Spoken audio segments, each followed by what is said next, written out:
The Gospel reading powerfully records Jesus' own words about service, and they are sharp words. How he must himself have felt their implication with real foreboding. And they compel us to remember that the Christian life of discipleship makes demand. It will call us to give up or let go of what we cherish, to go not where we choose, to bear the cost and price of serving others' interest and welfare rather than our own comfort or security. Whoever wishes to be great among you must be your servant. As you know how much you have received and enjoy, be profoundly and fundamentally people who offer themselves. Jesus in the Gospel warns us not to be like tyrants, and the hymn reminded us that our service is not on our own terms, but on God's. We make his love too narrow by false limits of our own, and we magnify his strictness with a zeal he will not own.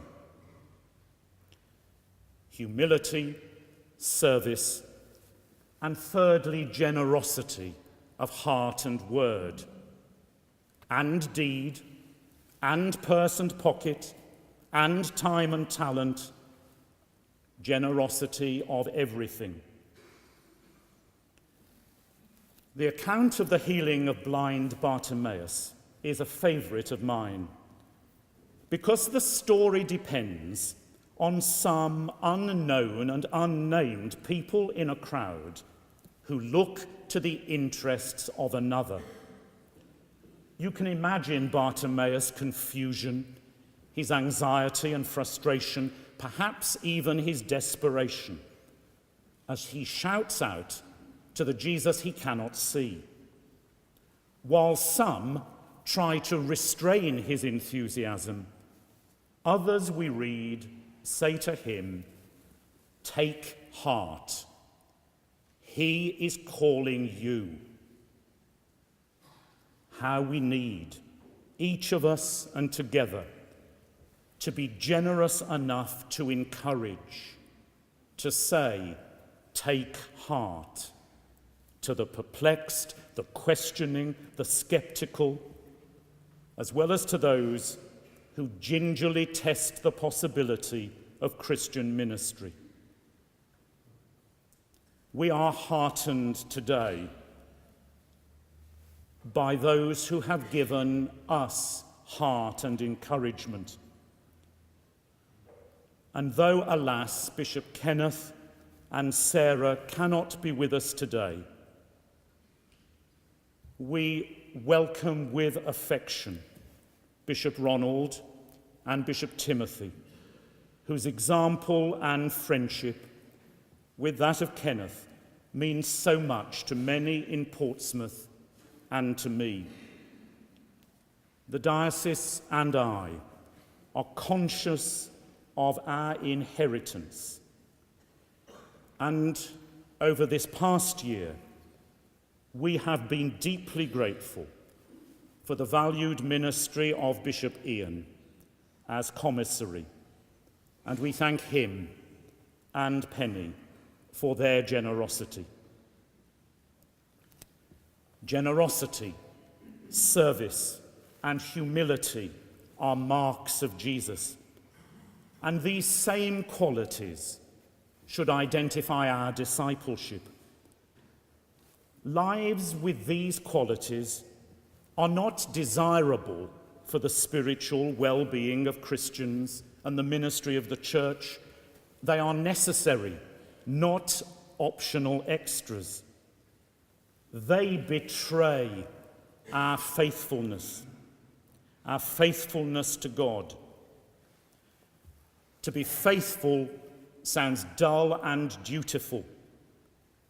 let's recall that faithfulness to God is our Christian way of life, vital, engaging, and creative.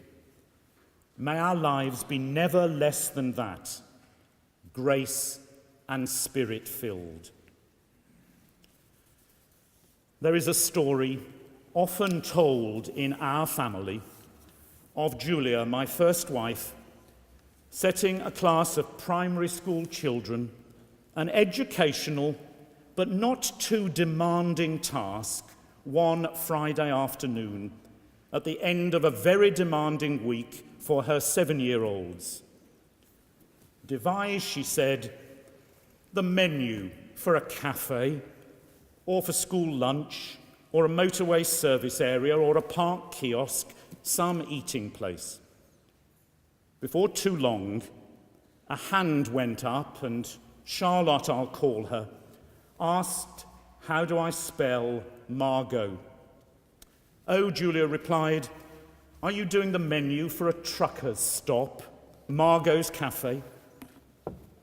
Charlotte raised her eyes to heaven, sighed with exasperation, and wearily explained, it's a restaurant menu, and I'm doing the wine list.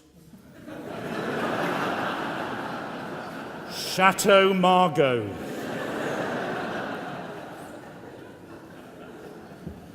God forbid that we set our sights too low.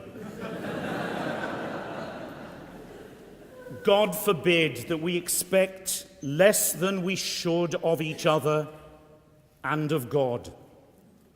God shows us a life, not a dirge or a moan, a life of faithfulness to God in humility, service, and generosity. We are called to give our best. We shall find that transforming of ourselves, of our churches, of our communities. What an outcome that would be.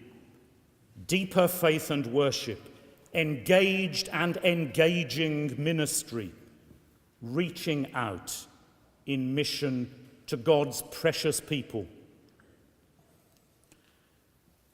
So, my new friends and colleagues, lay people, clergy, readers, community leaders, my dear fellow disciples, take heart.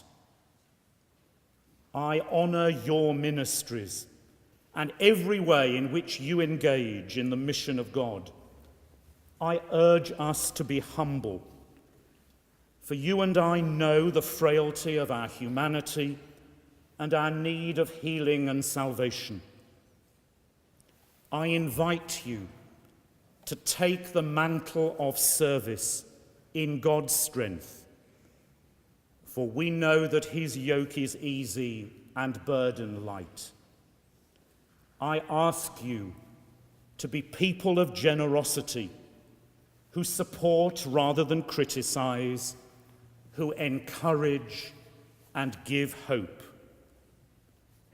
God has chosen you and me. God calls us. So take heart. He is calling you. Amen.